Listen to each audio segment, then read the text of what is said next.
말씀 보겠습니다. 디도서 3장 3절입니다. 함께 읽겠습니다. 우리도 전에는 어리석은 자요, 순종하지 아니한 자요, 속은 자요, 여러가지 정욕과 행락에 종노릇한 자요, 악독과 투기를 일삼은 자요, 가증스러운 자요, 피차 명한 자였으나. 아멘. 3절을 지난주에도 봤지만 조금 다른 주제에서 다시 한번 보도록 하겠습니다. 우리도 전에는 어리석은 자였고 이렇게 죄지은 자였다. 전에는 뭡니까? 믿지 않았을 때에는 이렇게 죄짓는 자였고, 지금은 어떻단 겁니까? 지금은 이런 자들이 아니다. 우리는 어떤 자들? 미워하지 않고, 싸우지 않고, 욕심내지 않고, 순종하는 자들이다. 불순종하지 않는 자들이다. 이렇게 이야기하는 거죠. 그래서 이제 전에도 말했지만 3절에서는 2절에서 말하는 대로 이제 우리가 다투면 안 된다. 다른 사람들과 다투면 안 되고, 다른 사람들을 비방하면 안 되고, 관용해야 되고, 온유한 마음을 가져야 된다. 왜 그러느냐? 3절에 그 이유가 나오는 거죠. 우리도 전에는 그들과 같았기 때문이다. 우리도 부족했다. 우리도 문제가 있었다. 하지만 지금은 그렇지 않다는 겁니다. 그래서 오늘은 이 지금은 그렇지 않다라는 것에 좀 초점을 맞춰서 본문을 다시 보겠습니다. 지금 3절에서는 그래서 이제 여러 가지 죄들에 대한 얘기가 나오는데, 이것은 이제 디도서의 대상인, 디도서라는 편지를 받는 대상인 그레데 지역의 성도들이 지역 특성상 일반적인 모습으로 살지 못했다. 다 뭔가 지역적 특색 때문에 특별히 악한 사람이었다가 이제 회심을 했다. 이런 말이 전혀 아닙니다. 3절에 나오는 모든 내용들은 하나님을 믿지 않는 모든 사람들이 이런 모양으로 살아가고 있다는 겁니다. 그리고 이제 뭡니까? 우리도 전에는 이랬다는 건 뭡니까? 이제 하나님을 믿고 회심한 우리 성도들은 그렇지 않다라는 것이죠. 다만 우리가 이것을 개념적으로만 생각하면 안 되겠습니다. 개념적으로라는 건 뭡니까? 나는 하나님 믿으니까 실제로 죄를 짓지만 개념적으로는 이렇게 죄에서 깨끗한 사람이고, 저 밖에 하나님 믿지 않고 살아가는 사람들은 겉으로 착하게 괜찮아 보이게 살아가는 사람들이 있지만 실은 그 안에 악한 것이 있다. 개념적으로 그렇다. 그런 식으로 생각하면 되는 것이 아닙니다. 오늘 본문의 내용들은 그런 개념적인 내용이 아니라 실제적인 내용을 말하는 겁니다. 3절에 나타나는 사람의 모습은 모든 믿는 자, 회심한 자, 이제 죄를 멀리하고 자신의 말과 행동을 모든 면에서 조심하게 살아가려고 애쓰는 그런 성도들이, 하나님의 말씀을 믿으면 이렇게 살아가게 되겠죠. 자신의 행동과 자신의 말과 행동을 조심하고 죄를 멀리하려고 애쓰겠죠. 그래서 이렇게 애쓰면서 살아가는 성도들이 믿음 없는 사람들을 볼 때에, 이 세상을 볼 때에 자연스럽게 보고 듣고 느끼게 되는 내용들이 바로 3절과 같은 내용들입니다. 물론 우리가 세상을 억지로 악하게 보려고 애써야 된다는 것은 아닙니다. 죄 있는 것만 자꾸 찾아내고 그런 것만 보려고 하는 것은 좋지 않은 태도죠. 괜히 멀쩡한 것도 깎아내리는 그런 부정적이만 한 태도를 가져야 한다는 말이 절대로 아닙니다. 이런 시선으로 봐야 한다라는 말이 절대 아니라는 것. 어떤 사람이 하나님을 믿지 않는다는 이유로 그 사람이 겉보기에 괜찮을지라도 자꾸만 단점만 찾아내려고 하고 죄인 취급하려고 애쓰는 것은 아주 문제가 많은 태도라고 오히려 할 수가 있겠습니다. 하지만 반대로 어떤 사람들이 죄악된 일을 행하는데도 우리의 믿음이 부족하고 신앙이 자라지 못해서 하나님의 말씀을 잘 알지 못해서 스스로 자신부터가 죄에서 벗어나지 못해서 어떻게 되는 겁니까? 내가 죄 안에 있으니까 어떻게 되는 겁니까? 다른 사람들이 죄를 지어도 그게 죄인지 알아보지 못하는 겁니다. 죄악된 것들을 알아보지 못하는 것이고, 여전히 그 죄악된 일들에서 빠져나오지 못하고 동참하고 있는 경우들이 너무나 많이 있습니다. 내가 아직 죄 가운데 있으니까 세상에 이렇게 많은 죄들이 이렇게 편만해져 있다는 것을 알아채지 못하고 봐도 모르는 것입니다. 왜? 나에게 너무나 익숙한 것이니까 그것이 이상하다는 것을 깨닫지 못하는 것이죠. 실제로 학생 때 어떻습니까? 다 막 욕하고 안 좋은 말만 늘어놓고 장난칠 때도 욕하고 싸울 때도 욕하고 즐거울 때도 욕하고 기분 나쁠 때도 욕하고, 항상 욕하다 보면 욕이 나쁜 건지 전혀 알 수가 없는 겁니다. 사회생활을 시작하고 학교에서 나와 보고 내가 점잖은 언어 생활을 배우고 나면 그런 욕들이 좋지 않은 것임을 알게 되는 것이죠. 이런 거랑 비슷한 겁니다. 그리고 우리가 그렇습니다. 대부분의 경우에는 어떤 일을 이론으로만 배운 사람보다는 직접 해본 사람이 더 잘 아는 법입니다. 하지만 죄의 경우에는 그 반대일 수도 있다는 겁니다. 예를 들면 뭐 욕도 그렇고 다른 것들도 그렇습니다. 분노하는 습관, 거짓말하고 자랑하는 습관을 버리지 못하는 사람들, 그런 죄들에 익숙해져 있고 중독되어져 있고 그 안에 푹 잠겨져 있는 사람들은 다른 사람들이 분노하고 거짓말하고 자랑하고 다투고 이기적으로 행동할 때도 그것이 왜 죄인지를 잘 알지 못하는 겁니다. 심지어 죄를 짓고 있는지도 파악을 하지 못하는 것이죠. 지식적으로는 알아도 왜? 지식적으로는 압니다. 성경에서 하지 말라고 그랬으니까. 자랑하지 마라, 분노하지 마라. 성경에서 하지 마라 그랬으니까 지식적으로는 알아도 실감하지는 못합니다. 뭐 저럴 수도 있지 않나. 별로 그것을 그런 모습들에 대해서 혐오감을 갖지도 않고 당연하게 여기고 익숙하게 여기는 것이죠. 왜? 내가 하고 있으니까. 지식적으로는 알아도 성경에서 왜 이것들을 다 죄라고 할까? 왜 이것들을 불순종이라고 할까? 왜 반복해서 이런 것들을 강조해서 우리에게 가르칠까? 이해하기 어려워하고 받아들이기 어려워할 수 있다는 것이죠. 내가 그 안에 있으면 더욱 그러한 것입니다. 자신이 분노하고 거짓말하고 자랑하고 있으면서 그것을 나쁘다고 생각하지 못하는 것이죠. 그러면 우리가 자연스럽게 어디로 갑니까? 다 이유가 있다. 어쩔 수가 없었다. 다 그럴 만한 상황이었다. 그래서 결국엔 전부 뭡니까? 죄는 하나도 없는 겁니다. 싸워도 미워해도 뭐 불순종해도 다 이유가 있었고 죄가 아니고 어쩔 수 없는 일이고 그러다 보면 세상을 바라볼 때도 뭡니까? 저 사람들이 서로 미워하고 싸우고 욕심을 내도 그것이 죄인 줄 알아볼 수가 없는 거죠. 왜? 그럴 만하다. 그럴 수 있다. 생각을 하게 되는 겁니다. 성경에서는 분명히 분노하는 것, 거짓말하는 것, 자랑하는 것은 죄라고 분명하게 말하고 있습니다. 욕심내는 것은 지나친 욕심은 죄라고 분명하게 말하고 있지만 심지어 그런 구절들을 직접 읽어도 있는 그대로 이것은 죄다 하면 안 되는 일이다 받아들이지 못하는 겁니다. 실제로 그래서 적용할 때는 어떻게? 적당히 이런 것 때문에 나쁘다고 하더라 이렇게 하면서 적당히 적용하면 된다고 생각하게 되고 그렇게까지 죄는 아니라고 생각하게 되고 뭐 죄긴 아니면 또 이럴 수도 있습니다. 죄긴 죄이긴 하지만 어쩔 수 없는 일이지. 그래서 모든 사람이 다 죄인인 것이겠지. 뭐 이런 식으로만 생각하고 결국에는 애쓸 필요는 느끼지 못하는 것이죠. 이것으로부터 벗어나려는 애쓸 필요는 느끼지 못하는 것입니다. 죄를 반복되고 그래서 또 죄를 이렇게 알아보지 못하는 그런 상황이 반복해서 일어나는 겁니다. 하지만 이제 하나님을 믿는 그리고 신앙생활을 열심히 하는 성도의 모습은 어떻습니까? 분노하는 습관, 거짓말하고 자랑하는 습관을 버리려고 애쓰고 그래서 이전보다 훨씬 더 나은 상태로 어느 정도 변화되어진 사람들은 그때부터 죄의 본 모습을 보게 됩니다. 반드시 분노해야만 하는 상황, 반드시 거짓말해야만 하는 상황, 자랑해야만 하는, 다투어야만 하는, 욕심내야만 하는 그런 상황은 반드시 그래야만 하는 상황은 결코 없다는 것. 그리고 하나님께서 죄라고 하신 모든 것들은 분명히 언제나 나쁜 것이고 언제나 죄가 되는 것이고 우리의 인생을 망가뜨리는 것이고 언제라도 해서는 안 되는 것임을 깨닫게 되는 겁니다. 언제 내가 그것으로부터 벗어나기를 노력하고 그래서 어느 정도 벗어나게 되었을 때 우리는 그것이 죄임을 알아보게 되는 것입니다. 그리고 사실 성경에서 죄라고 말하는 것들이 우리 눈에 나쁘게 보이느냐 아니면 괜찮아 보이느냐 이런 것들은 사실 별로 상관도 없고 중요한 일도 아닙니다. 믿음이 있다면 우리는 우리 눈에 우리의 마음에 아무리 괜찮아 보이더라도 우리는 하나님의 말씀을 믿어야 합니다. 죄라고 하는 것은 언제나 죄임을 받아들이고 믿음으로 그것을 받아들여야 하는 것이죠. 성경에서 죄라고 말하는 모든 것들을 우리가 믿음으로 그것을 죄로 여기고 더럽게 여기고 혐오하고 멀리하고 내어 버려야만 하는 것입니다. 그것들을 싫어하는 마음이 우리 마음 가운데 가득해야 하는 것이죠. 그래서 결국에 믿음이 있는 사람이 죄를 멀리하게 되는 것이고 좋은 상황, 죄를 멀리할 수 있는 좋은 상황은 우리에게 오지 않는 것입니다.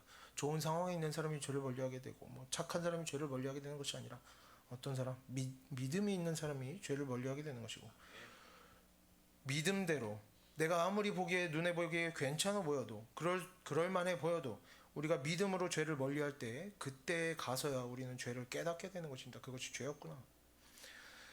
그리고 우리가 그렇게 믿음으로 죄를 알고 죄를 깨닫게 될 때 그때부터 우리는 죄에 끌려다니면서 감정대로 욕심대로 살면서 계속해서 망가지고 실패하는 그런 인생으로부터 벗어날 수 있게 되는 것입니다.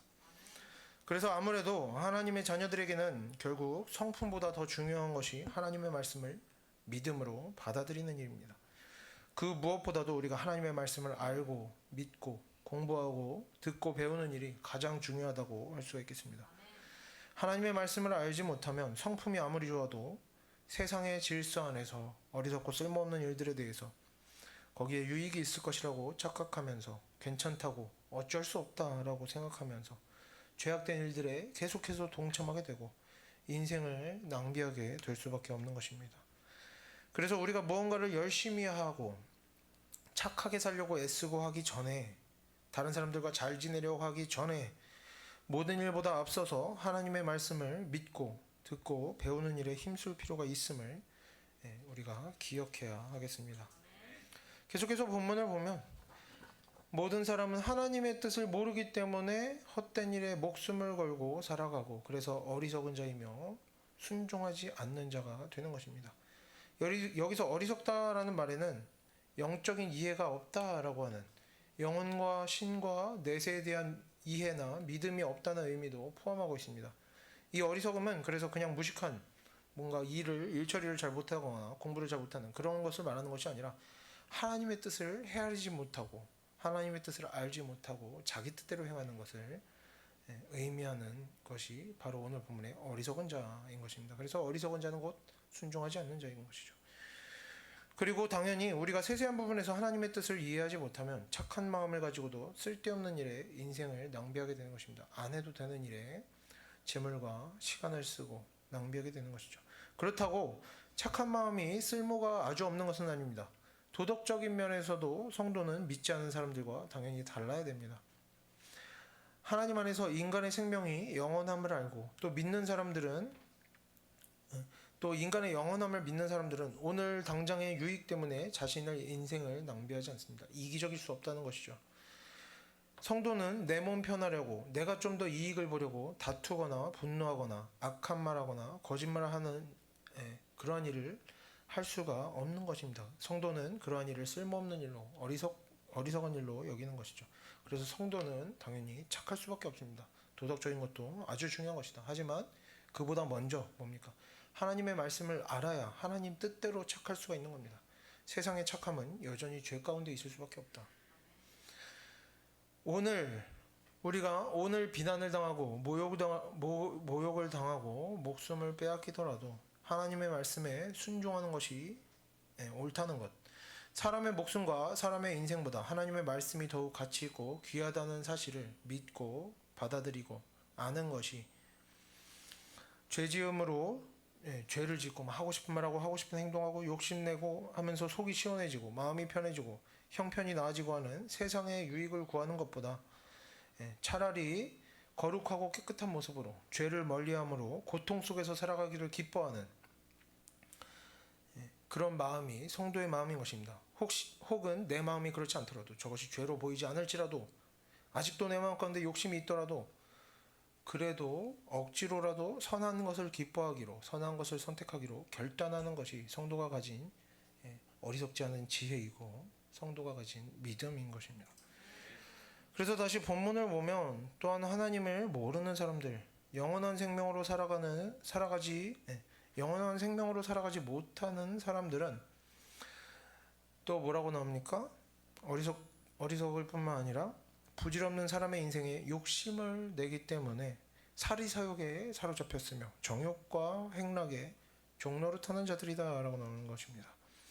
그래서 자신의 인생의 유익을 찾는 일이 전부이기 때문에 거기에만 몰두할 수밖에 없는 겁니다. 영원한 나라의 진리를 알지 못하기 때문이죠.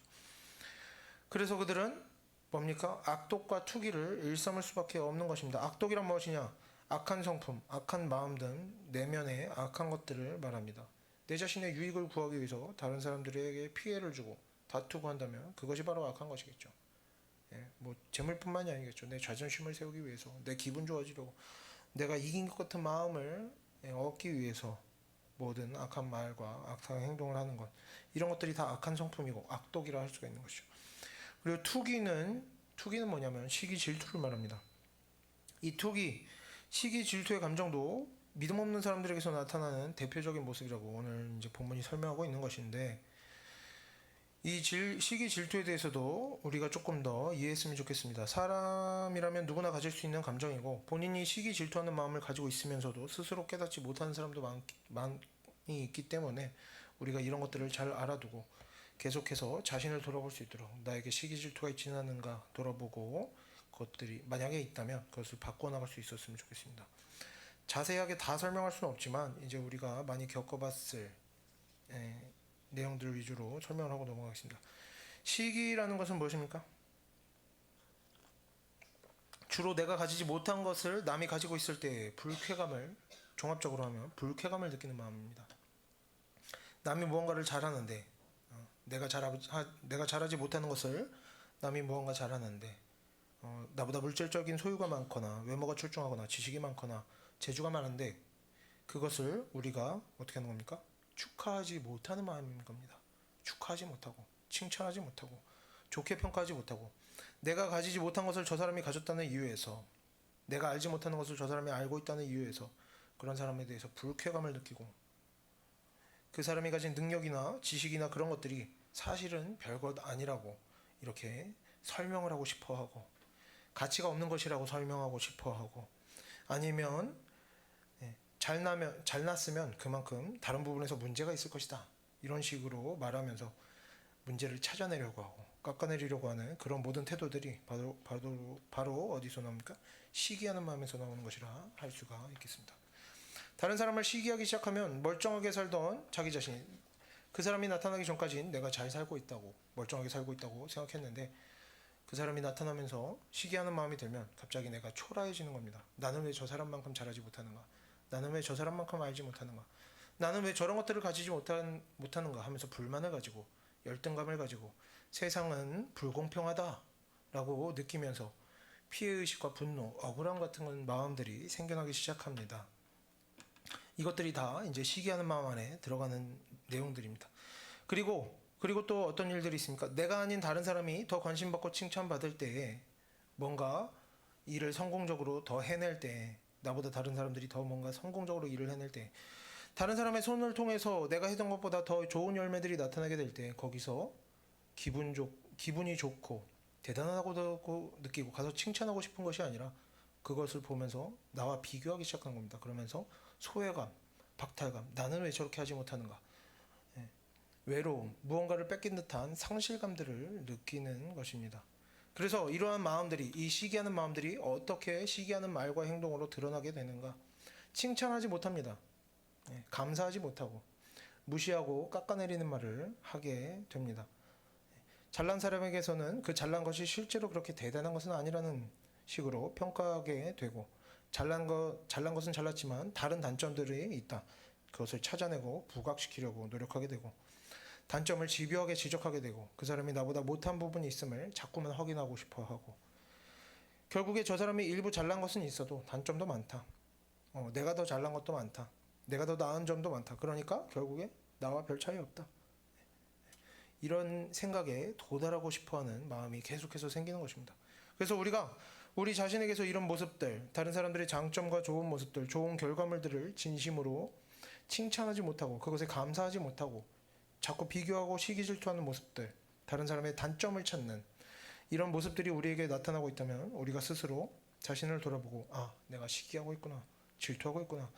그리고 이것을 깨닫고 우리가 시기질투하는 마음을 버리기 위해서 지금부터 애써야 할 것입니다. 그리고 사실 우리에게 시기질투하는 마음이 없다면 우리 곁에 잘난 사람들이 많으면 많을수록 우리에게는 더 유익한 것입니다. 실제로 주변에 나보다 잘난 사람들이 없다고 해서 나보다 잘난 사람들이 없다고 해서 내가 지금보다 더 나은 사람이 되고 내가 일을 더 잘할 수 있게 되는 것은 아닙니다. 주변에 잘난 사람들이 많든지 적든지 나는 결국에 내가 가진 능력으로 내가 할 수 있는 일만 하게 되는 것입니다. 내 주변에 잘난 사람이 있다고 나에게 피해를 주는 것이 아무것도 없다는 겁니다. 오히려 내 주변에 나보다 잘난 사람들이 많으면 내가 일을 이전보다 많이 하지 않아도 성과는 그대로 가져갈 수가 있습니다. 왜? 해주니까. 나보다 더 짧은 시간 안에 더 많은 일들을 해주니까 나는 그것들을 다 누릴 수 있습니다. 또 나 혼자서는 도저히 감당할 수 없었던 일들을 해내게 되고 도움을 받으니까 해낼 수 있게 되는 것이죠. 그 열매들도 그 사람이 그 사람들의 뛰어난 능력으로 한 뛰어난 지식으로 한 일들의 열매들도 함께 맛보고 나누게 되는 것입니다. 또 좋은 것들, 더 나은 것들을 옆에서 보고 듣고 배우고 하면서 계속해서 새롭고 유익한 것들을 얻을 수 있기 때문에 사실 우리보다 잘난 사람들을 우리 곁에 붙여주시는 것은 하나님의 크나큰 은혜이며 축복이라 할 수가 있습니다. 다만 이러한 일들은 교만한 사람에게는 저주요 심판이 되고 온갖 불만거리가 되는 것이고 겸손한 사람에게만 하나님의 은혜이며 축복이며 감사할 일들이 되는 것입니다. 그래서 우리가 언제나 우리에게 주어지는 환경에 대해서 내 자신의 타고난 부족함에 대해서 불평불만하면서 악한 마음을 가지고 다른 사람들을 시기질투하면서 살아가기 전에 이 세상이 하나님이 불공평하다고 억울한 마음을 우리가 가지기 전에 내 마음에 겸손함이 있는가? 내가 정말 하나님께서 주신 것들을, 하나님께서 나에게 붙인 사람들을 정말 내가 감사함으로 그 관계를 잘 누리고 있는가? 하나님께서 주신 복을 내가 정말 다 이렇게 잘 누리고 있는 것인가? 내가 하나님의 말씀을 정말 잘 믿고 하나님의 말씀대로 순종하며 살아가고 있는가? 내 마음과 성품이 하나님 앞에서 바로 서 있는가를 돌아보는 태도를 가져야 할 것입니다. 내가 여태까지 불만을 가져왔어도 사실 하나님의 말씀에 순종하는 마음으로 우리의 삶을 다시 대할 때 감사할 일들이 지금보다 훨씬 더 많을 수도 있다는 것이죠. 그리고 계속해서 3절 마지막 부분을 보면 이렇게 나옵니다. 가증스러운 자여 피차 미워한 자였으나, 가증스럽다는 말이 나오지만 이 말은, 이 가증스럽다라는 말은 미워한다는 말과 별 차이가 없습니다. 그래서 3절의 이 마지막 부분도 역시 믿음 없는 사람들의 특징을 보여줍니다. 피차 미워한다는 것은 미워하고 다른 사람들을 미워하고 또 다른 사람들에게 미움 받으면서 살아간다는 것입니다. 먼저는 우리가 여기서 악한 사람의 악함을 아는 것과 사람을 미워하는 것은 다르다는 점을 구분해야 하겠습니다. 악한 사람에 대해서 저 사람은 악하다, 저 사람은 이러이러한 악한 일을 했다, 저 사람이 한 이러이러한 일들은 악하다라고 사실 그대로 이해하고 그런 사람을 멀리하고 적당한 거리를 두고 피하고 갈등을 피하고 그런 사람들에게서 악한 일을 당하지 않도록 미리 대비하는 것들은 미워하는 일이 아닙니다. 그리고 더 나아가 악한 일을 한 사람들이 그 악한 일에 대해서 정당한 대가를 치르도록 만드는 것, 예를 들면 다른 사람들을 모욕하고 조롱하는 말을 하는 사람들에게 가서 그런 말을 하지 말라 권면하고 그런 말을 하지 못하도록 잘 조치를 하는 것, 예를 들면 봉사의 자리에서 계속 문제를 일으키는 사람에 대해서 봉사의 직분을 그만두게 하는 것 같은 일들은 미워하는 일이 아니라는 것입니다. 그래서 우리가 미워하지 않으려고 애쓴다고 해서 아무런 권면도 하지 않고 잘못된 일들을 바로 잡으려고 하는 아무런 조치도 취하지 않고 행정적으로 아무 일도 하지 않고 그저 악한 사람이 반복해서 악한 일을 하도록 내버려두고 연약한 자들이 고통당하는 것을 그저 보기만 하고 내버려두고 아무런 조치도 취하지 않고 방치한다면 그런 일들은 미워하지 않음이 아니라 의롭지 않음, 용기를 내지 않음인 것이며 성경적으로 올바른 일이 아니라 할 수가 있겠습니다. 물론 누구나 다른 사람에게 권면하여 좋은 열매를 맺거나 행정적으로 잘 일을 처리해서 갈등을 없어지게 만들거나 누구나 이렇게 복잡한 문제들을 해결할 만한 그런 좋은 성품과 지혜를 갖추고 있는 것은 아닙니다. 예를 들면 교만한 마음이나 분노하는 습관이 아직 버리지 못하고 있다면 권면하는 일은 너무나 자주 폭언과 분노하는 마음으로 변질되어 버릴 수가 있는 것이죠. 그리고 이 교만한 마음을 버리지 못한 사람은 다른 사람을 권면한다면서 점차로 어떻게 되니까 비꼬고 조롱하고 모욕하면서 듣는 사람의 마음을 상하게 만들고 듣는 사람에게 깨달음을 주는 것이 아니라 마음을 상하게 만들고 기분 나쁘게 만들고 자존심 상하게 만들고 모욕을 당하게 만들고 모욕감을 느끼게 만들고 이렇게 되면 뭡니까? 권면은 더 이상 하나님의 일이 되지 못하고 제대로 된 열매를 만들어내지 못하고 결국에는 그냥 하나님과 사람 사이에서 범죄하는 일이 되어버리고 맙니다. 권면은 상대방에게 그저 안 좋은 말을 하는 것을 다 권면이라고 말하지 않습니다. 성경에서 뭐라고 합니까? 온유함으로 해야 권면인 것입니다. 온유함으로. 또 하나님의 말씀을 잘 알지 못하면서 무작정 사람의 판단으로 권면을 하면 그런 일들은 하나님의 일로서 이루어져 가기보다는 사람의 일이 되어지고 물론 착한 마음으로 하겠지만 그것은 그냥 착한 사람의 일이 되는 것입니다. 하나님의 일이 아니라. 그리고 사람의 일이다 보면 사람의 일로서 계속되어지다 보면 어떻게 됩니까? 당연히 다툼으로 이어지고 서로 마음만 상하는 일들이 될 수 있는 것입니다. 얼마든지 그렇게 될 수 있는 것이죠. 그래서 왜 그렇습니까? 왜 좋은 말을 해도 다툼으로 이어지고 사람의 마음이 상하게 됩니까? 사람의 말에는 힘이 없기 때문이죠. 하나님의 말씀에 능력이 있고 하나님의 말씀에 힘이 있는 것입니다. 그래서 자신의 죄를 버리지 못하는 사람들, 그리고 하나님의 말씀으로 제대로 훈련받지 못한 사람들은 다른 사람들을 권면하기보다는 어떻게 해야 됩니까? 권면이 필요한 상황이 있다면 주변에 이제 신앙이 성숙한 사람들에게 믿고 맡기도록 부탁을 하고 도움을 청하도록 해야 되는 것입니다. 하지만 이렇게 문제가 생기면 꼭 내가 직접 해결하려고 하지 않더라도 주변에 알리거나 다른 사람들에게 도움을 요청하거나 이런저런 방법들을 찾아보면 우리에게 부족함이 있더라도 부족하면 부족한 대로 우리가 할 수 있는 일들은 얼마든지 많이 있는 것입니다. 상황을 빨리 파악하고 주변 사람들에게 도움을 청한다. 이것만 해도 얼마나 하나님 앞에서 선한 일이 되겠습니까? 다만 우리가 미워하지 말라는 말을 근거로 해서 악한 말하거나 어떤 조치를 취하거나 하는 악한 말하는 사람들에 대해서 어떤 조치를 취하거나 권면을 하거나 하는 모든 일들이 미워하지 말라라고 했다고 이것들을 다 잘못된 일이라 여기고 악한 사람을 악하다고 판단하지도 못하고 악한 일을 악하다고 평가하지도 못하고 아무런 조치도 하지 못하고 권면도 하지 못하고 이런 일들은 잘못된 일이라는 것을 우리가 분명히 알아야겠습니다. 다만 어떤 사람이 악한 일을 했든지 안 했든지 그 사람이 싫은 마음이 들어서 그 대상에게 잘못했다는 구실을 삼겠죠. 구실로 삼아서 그 사람에게 마음 상하게 하는 그런 말과 행동을 하고 정당하지 않은 태도를 보일 때, 예를 들면 어떤 사람이 잘못했는데 그 잘못보다 지나치게 큰 대가를 치르게 만들려고 할 때 그 사람이 잘못한 그만큼의 대가를 치르도록 처벌을 하려고 하는 게 아니라 잘못된 것을, 그 사람의 잘못을 구실로 삼아서 내 분노를 쏟아내고 상대방의 마음을 상하게 만들고 심하게 말하고 실제로 한 일보다 더 안 좋게 평가하고 과도한 처벌을 하려고 할 때, 그리고 또 반대로 보니까 뭔가를 잘하면 거기서도 잘못을 찾아내려고 하고 공로를 깎아내리려고 하고 시기 질투하는 마음이지만 이런 것들이 바로 미워하는 일이라 할 수가 있겠습니다. 정당한 대가를 치르게 만드는 범주를 넘어서는 일인 것이죠. 그래서 믿음 없는 사람들의 특징은 미워하고 또 미움받는다 이렇게 나옵니다. 어떤 사람이 잘못을 하고 실수를 해도 하나님을 믿는 사람이라면 어떻게 하겠습니까? 아주 용서하거나 실수의 경우에는 얼마든지 용서를 해야겠죠. 일부러 그러는 것이 아닌 경우에는 용서하거나 또 권면을 할 수가 있습니다. 좀 심한 경우에는 실수나 잘못들이 반복되어지고 심한 경우에는 권면을 또 해보거나 권면을 해도 듣지 않으면 하나님 믿는 사람은 어떻게 합니까? 싸웁니까? 싸우지 않는 거죠. 적당히 거리를 두는 겁니다.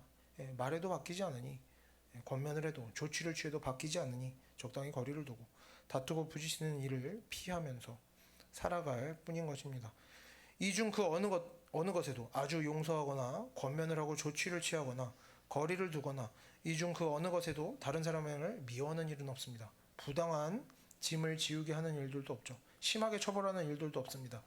자신의 의무와 책임을 피하는 일들도 없는 것이죠. 하나님을 믿는 사람의 이런 모든 일들은 하나님뿐만 아니라 사람에게도 미움받을 만큼 잘못하는 일도 없는 것입니다. 물론 하나님을 믿는 사람도 미움을 받을 수는 있습니다. 다른 사람을 미워하지 않을지라도 미움받을 수 있죠.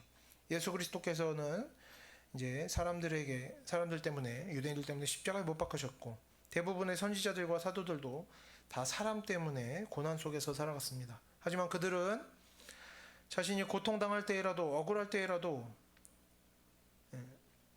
그리고 심지어 악한 자들을 벌할 때라도 남을 미워하여 말이나 행동으로나 부당한 방식으로 지나친 것으로 공격하는 일이 없었다는 것입니다.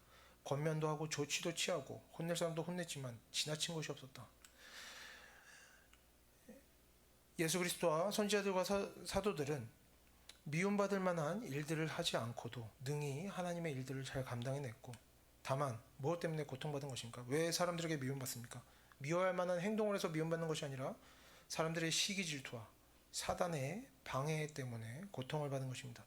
하지만 하나님 없이 살아가는 사람들은 어떻습니까? 어떤 이유로든 다른 사람을 미워하는 마음을 품고 다른 사람을 부당하게 대우하고 기회가 오면 질서 없이 과하게 지나치게 부당한 방식으로 말과 행동으로 다른 사람들에게 자신의 부정적인 감정들을 쏟아내고 다른 사람들의 마음을 상하게 하고 모욕감을 느끼게 합니다. 그러면 그런 일을 당한 사람 역시 어떻게 합니까? 분노하고 자신의 악한 마음을 쏟아내고 서로가 서로를 계속해서 미워하고 앙심을 품고 다투고, 이런 것들이 하나님 없이 살아가는 사람들이 살아가는 일반적인 방식이라는 것입니다. 이렇게 3절 본문은 하나님을 믿든 안 믿든 다 똑같다. 사람은 죄인일 뿐이다. 믿음의 내용만 다를 뿐이지 무엇을 믿는가 믿지 않는가 하는 내용만 다를 뿐이지 다 똑같이 죄짓고 살아간다고 말하지 않습니다. 뭐라고 말합니까? 죄를 짓는 것은 믿음 없는 사람들에게서 나타나는 하나님을 믿는 사람과는 구별되는 특징이다. 우리도 전에는 이렇게 살았고 지금은 이렇게 살지 않는다. 이 죄들, 3절에 나오는 모든 죄들은 믿음 없는 사람들에게서 나타나는 특징이라고 3절은 우리에게 분명하게 말하고 있습니다.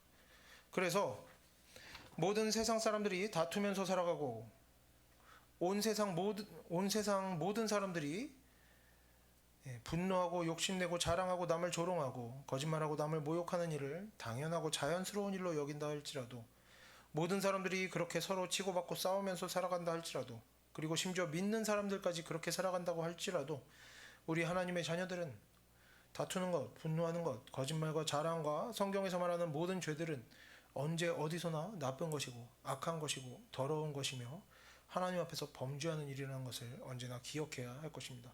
내 주변의 모든 사람들이 죄짓고 살아갈지라도 그것은 죄라는 생각들을 우리가 결코 버려서는 안 되는 것입니다. 모든 사람이 하고 있다고 해서 죄가 아닌 것으로 선한 것으로 바뀌게 되는 것은 아닙니다. 그리고 결국에 이 세상에서 지금 현재 수억 명이 교회를 다녀도, 그리고 그 모두가 분노하고 다투고 거짓말하고 자랑하고 범죄하는 일을 당연하게 여기면서 살아간다고 해도, 그리고 그 모두가 사람은 어쩔 수 없다, 하나님을 믿어도 사람의 인생은 어쩔 수 없다, 본래 이런 것이다, 이렇게 살아도 괜찮다, 죄 지으며 살아도 괜찮다, 아무리 이렇게 주장한다고 해도, 수억 명의 사람들이 이렇게 주장한다고 해도 하나님께서는 그들을 불쌍히 여기실 뿐, 그 사람들을 잘 살고 있다 칭찬하지 않으신다는 겁니다. 그들을 하나님의 일꾼으로 들어 사용하시는 일은 없다라는 것이죠. 하나님께서는 그 어느 때고 죄를 멀리하지 않고 죄를 멀리하는 일 없이 당연하다, 어쩔 수 없다 하는 인생을 영광스럽게 여기지 않으실 것입니다. 하나님께서는 언제나 우리에게 주신 이 기록된 말씀 그대로 행하실 것입니다. 어떤 일들, 죄라 말씀하신 모든 일들을 죄악되다 여기실 것이고, 하나님께서는 그 모든 죄 짓는 사람들에 대해서도, 그 모든 죄 짓는 사람들 사이에서도 말씀대로 사는 한 명, 말씀대로 살고자 노력하는 한 명, 모든 범죄하는 사람들 사이에서도 죄를 멀리하는 한 사람, 죄를 죄라 여기는 한 사람, 평생을 죄와 싸우며 죄를 더럽게 여기며 자신의 악함과 세상 모든 사람의 악함과 온 세상의 악함 때문에 평생을 고민하고 고통스러워하고 고민하는 한 사람을 찾으시는 것입니다. 하나님께서는 그리고 그 한 사람을 통해 일하시고 그 한 사람의 인생을 통해서 하나님의 능력과 영광을 이 세상에 나타내시는 것입니다. 모든 사람들이 죄를 당연하게 여기면서 살아왔기 때문에 언제나 하나님께서는 한 사람을 들어 사용하셨습니다. 온 세상에서 노아 한 사람만 방주를 만들었고, 사실은 수백 명이 만들어야 할 배를 한 사람이 만들 수밖에 없었던 겁니다. 왜? 사람이 없으니까.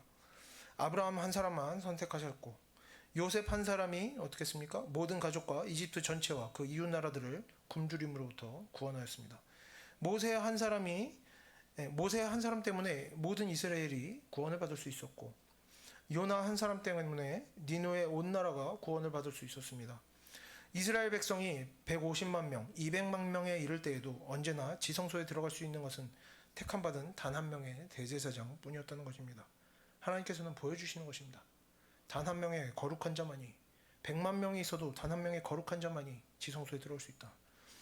그리고 오늘도 하나님께서는 거룩한 자, 구별된 자, 100만 명 중에 한 사람, 1억 명 중에 한 사람, 죄악된 세상 속에서 혼자 다른 모습으로 살아가고 있는 한 사람을 찾고 계시는 것입니다.